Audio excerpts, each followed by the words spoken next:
estamos terminando con Pavel Issa, es como lo decíamos Luis y yo, o sea, hablar con Pavel Issa es una hora muy poco, porque es muy ameno, y muy un tema dinámico. tan complejo y tan amplio, ¿no? Yo quería explamar mi última idea de este programa contigo, Pavel, en qué sentido de que nosotros los economistas, donde chocamos con los políticos precisamente en la elaboración y la ejecución de un presupuesto.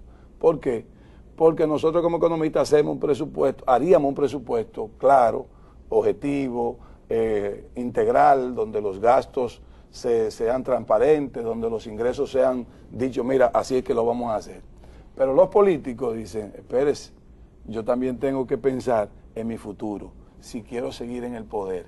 Y lamentablemente la educación mala vida, mal hecha, mal dada, que han tenido los dominicanos, da a que el dominicano siempre cree que el político cuando sube es el que tiene que darnos, el que nos tiene que asistir, no el que nos tiene que enseñar a buscar, sino nos da el pescado. Entonces creo que ahí los economistas chocamos mucho con los políticos.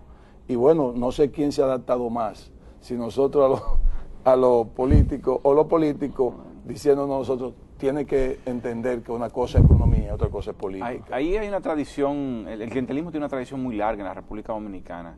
Sí, desde cuando Trujillo, desde antes, las guerras en la línea noroeste, era una guerra por el botín del Estado, por quién manejaba el ferrocarril, quién manejaba la aduana, el puerto. Y siempre ha sido así. Una repartición. Entonces, romper con eso cuesta mucho trabajo y en los últimos años yo pienso que se ha exacerbado y ha llegado a tal punto de que se ha convertido en el clientelismo, se ha convertido está legitimado en la sociedad.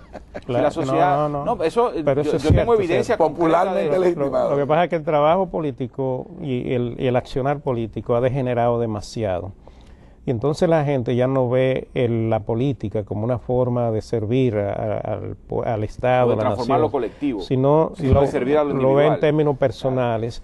Y todo el mundo quiere llegar al Estado, pero la idea de todo el que quiere llegar al Estado es manejar los recursos del Estado para sacar provecho de esa situación. Entonces, cambiar. Esa es la cultura que nosotros tenemos, que no es exclusiva de la República Dominicana, es exclusiva prácticamente de todos los países. Pero en la República Dominicana tiene un fuerte acento. Sí, exacto, porque la política aquí, digamos, que en lugar de arreglarlos todo como debería ser, lo daña todo. Porque todo el que quiere llegar al gobierno hace lo que sea, se compromete con lo que sea para fines de lograr ese propósito. Y después, cuando tú llegas ya a manejar el Estado, tú tienes tantos compromisos y tienes tanta deuda que pagar, que prácticamente tú estás desarmado para poder desarrollar y hacer un trabajo bueno desde el punto de vista del manejo de los recursos públicos. No, y es cambiar el concepto de servirle al Estado o servirse del Estado. Y claro, la política, como dice el Informe de Desarrollo Humano 2008, se ha convertido en un mecanismo de ascenso social. Es decir, en vez del espacio donde resolvemos los problemas colectivos. Entonces, el Estado es, debe ser, y la política debe ser eso, ¿no? Y eso es lo que se ha trabajar perdido. lo colectivo, pero no, lo que se ha convertido es en el trabajo de lo individual, para beneficio de una clase política que se procura perpetuarse en el poder sobre la base de estas relaciones favor-reciprocidad. Y esto te condiciona tremendamente todo el accionar del Estado, la política pública, la estructura tributaria, la forma de gastar, los esquemas de incentivos, cómo la economía crece, cómo distribuye. Por eso es la política la que hay que transformar. Y entonces ahí es donde se da lo que tú planteas, Ezequiel, en el sentido de qué piensa el economista y qué piensa el político. Normalmente el economista piensa en términos normativos, en lo que debería ser, pero el político piensa en términos positivos, en lo que se puede hacer. Y ese que se puede hacer está limitado grandemente por los compromisos asumidos y por todo lo que es esa deuda que tú tienes. Entonces, cuando hablamos de clientelismo, ¿qué es lo que está haciendo el que maneja el Estado? Lo que está haciendo es pagando deuda política a costa de los fondos públicos. Entonces, eso le limita la posibilidad de poder hacer las obras y hacer todo lo que significa un manejo adecuado de los fondos públicos para beneficio de la sociedad. Ahí viene el tema, ese gran tema, que no lo va a cambiar ni este gobierno ni lo va a cambiar el que venga. Lo que pasa es que yo pienso aquí que hay que tener cuidado de no caer en la trampa de que, bueno, esto es cultural. está legitimado exacto, y estamos entrampados. Porque también desde la política se puede cambiar la cultura. Así es. Y hay que hacerlo. Es la única forma de cambiar. Yo creo que también hay una suerte de agotamiento de este esquema. O sea, no estoy diciendo que está en crisis, pero estoy diciendo que da señales de agotamiento en la medida en que la población se va cansando. Hay un reclamo de la población ya. De que el Estado empiece a resolver problemas colectivos. ¿Ya? Y entonces, un político que quiera cambiar, digamos, esta forma de hacer las cosas y eventualmente, como no casarse con la gloria, puede desde el Estado empezar a transformar la cultura y la forma de hacer política. Y si tiene una restricción institucional importante como la no reelección, pudiese tener espacio para decir, bueno, yo voy a dejar un legado, ¿no? Un legado que puede permitir incluso eventualmente en el futuro volver a ejercer, a jefear la administración pública. Ahí, para ver, entonces se plantea el gran tema. Ese político, que digamos es el ideal, tendría que ser un genio político para tú poder hacer un amarre y hacer una especie de coherencia entre lo que tú quieres hacer como un político bueno que quiere hacer una buena obra y cómo tú hacerlo con todas las restricciones que te impone, todas esas deudas y todo ese... Ahí lo que yo pienso es que el sector que reclama, que no es beneficiario del clientelismo, sino que es perjudicado por una pobre acción del Estado, ¿no? Digamos que en términos del cálculo económico pierde, porque no se beneficia el clientelismo y paga los costos de esa actividad clientelar, sin que se haya beneficio para toda la sociedad. Si esa población se convierte en un actor político, no en el sentido partidario, sino en un actor que presione, se moviliza, exige, entonces el político puede empezar a pensar de forma diferente. Alguien dijo una vez, escuché decir en un pueblo, en una provincia, decía, los políticos son lo que los ciudadanos y ciudadanas dejamos que ellos sean. Así es. Entonces nosotros necesitamos, digamos, la ciudadanía necesita tener el garrote y la zanahoria. Es decir, el garrote para cuando el político se comporte mal desde el punto de vista de los intereses como ciudadano, como ciudadana, no como cliente, sino como ciudadano, ¿no? Y la zanahoria para premiarlo, ¿no? Entonces, con ese sistema, una población cada vez más empoderada puede ir conduciendo a la política por un sendero diferente. Por eso digo, no podemos esperar al político mesiánico, aunque si surge algún liderazgo que encarne eso, sería muy importante. Liderazgo es una cosa y mesianismo es otra. Bueno, digamos que un liderazgo, lo que pasa es que el líder mesiánico es el líder que se basa en la promesa y que no necesariamente surge como resultado de un proceso social de empoderamiento de la sociedad, sino que se destaca y vende una promesa. Digamos, no podemos esperar por eso, pues debemos esperar por un liderazgo que surja de la población misma y de la movilización ciudadana. Pero yo te pongo una similitud. En un barrio, por ejemplo, un barrio de estos que tiene mucha criminalidad, donde hay mucha delincuencia, hay dos tipos de ciudadanos, el delincuente y el ciudadano serio, el trabajador, el honrado. Que son la mayoría. Entonces, ese ciudadano serio, la mayoría, pero sin embargo, quien impone las condiciones es el delincuente. Porque ese ciudadano lo que hace es que se esconde, se resguarda y se protege. Falta Estado. Entonces, no le deja la calle al delincuente y el delincuente impone su ley. En el caso de la política ocurre algo un poco parecido, o sea, como todos estamos llenos de políticos malos, de políticos corruptos, de políticos salteadores, que lo que quieren es llegar al Estado para enriquecerse y no para dar un servicio. Entonces, el ciudadano sano, el ciudadano que desearía hacer política buena, que desearía hacer un buen trabajo, se sale, le deja el espacio a ellos. Pero es que, de nuevo, ¿dónde está la zanahoria? ¿Cuál es la zanahoria que tiene el político la política seria? ¿Cuál es el premio que recibe el político la política seria? No son muchos. No. Entonces es una labor cuesta arriba. Imagínate tú en el Congreso, un diputado, una diputada que rechace el barrilito. ¿no? Es una situación muy incómoda. No, sumamente incómoda.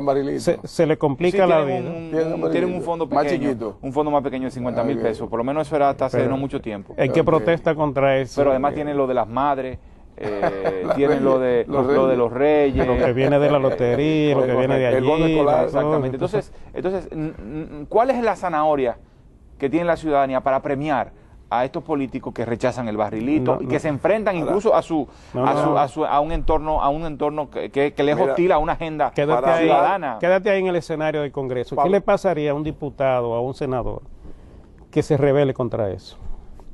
No, pero yo te voy a decir va a tener a todos los... y sin embargo no tiene, de nuevo la zanahoria, no tiene el premio, porque los rechazan, lo arrinconan, se le va a complicar la vida. Y no tiene una ciudadanía detrás, porque la ciudadanía no está organizada, que lo premie y que le dé el apoyo. Yo estoy muy cerca de un diputado que tiene una oficina privada.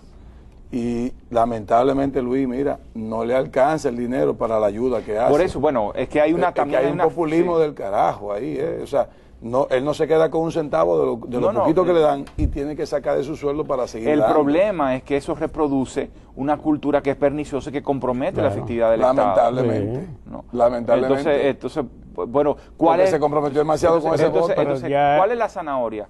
¿Cuál es el premio que le podemos dar a ese diputado? Que empiece un esfuerzo por reducir eso.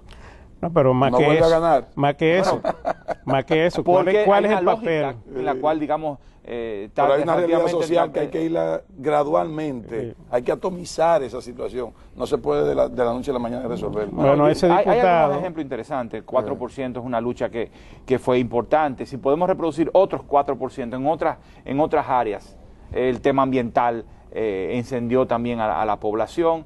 Yo creo que pueden haber otras áreas donde yo espero para el año que viene que se le ponga el 5%, pero que antes se haga la reforma que hay que hacerse en el sistema educativo. Bueno, hay todo un tema, ciertamente. Sí, eso es muy complejo.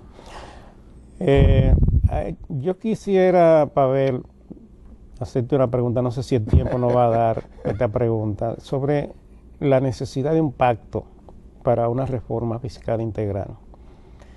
Yo creo que ya casi el tiempo se nos terminó. No, pero que nos den 2 minutos. Pero yo creo que ese es un tema sumamente en el cual hay que pensar, porque tenemos que cambiar la forma de manejo de los fondos públicos. Parte de lo que tú decías, ¿no?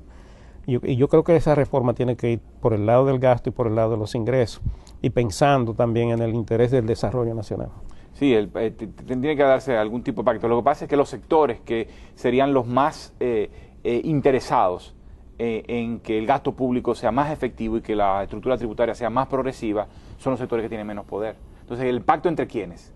¿Cuáles son los actores? Los actores son los actores empresariales. Fíjense cómo, incluso desde el Congreso, cuando el Poder Ejecutivo envió la propuesta de reforma al Congreso, lo que dijeron los diputados, o no sé si fueron los diputados o si fueron algunos senadores, y lo consultaron con el empresariado.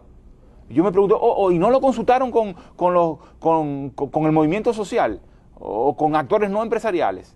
No, ellos estaban pensando, ellos y ellas estuvieron pensando en los grandes actores políticos, o digamos de actores económicos que tienen incidencia en el ámbito político, pero no pensaron en la población, como en consultarle a los espacios, a foros ciudadanos, a este tipo de organizaciones. En 30 segundos, ¿es fácil combatir la corrupción? Primero, no es fácil, pero tienes que tener una determinación política. Tienes que empezar por tener una determinación. Pero Subero dijo que sí que era fácil.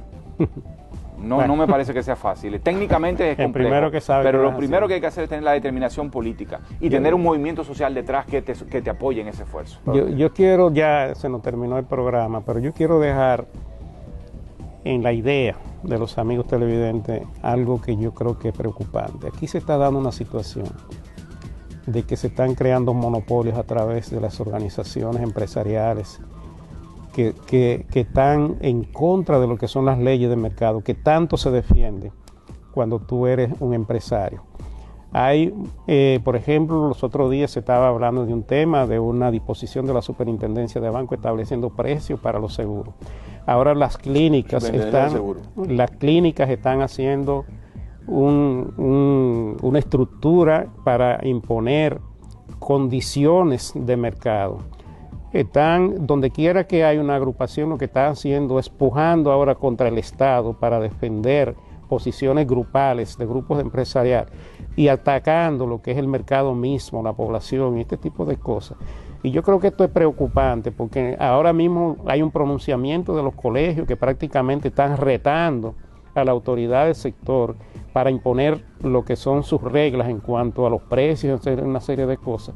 Entonces esto está creando unas distorsiones tremendas en la economía nacional, y quien está siendo perjudicado es el consumidor y el propio mercado que compone ese consumidor. ¿Hasta dónde vamos a llegar con esta situación? Eso es bien preocupante y creo que hay que pensar en esto, porque nos va a llevar a una situación difícil, y al Estado yo no sé cómo va a poder desarrollar y cómo va a manejar toda esta situación, porque es cada día más compleja y está generando y va a generar mucho perjuicio a la sociedad y al consumidor nacional. Lo dejo con esa idea. Gracias por habernos acompañado y nos vemos en el próximo programa.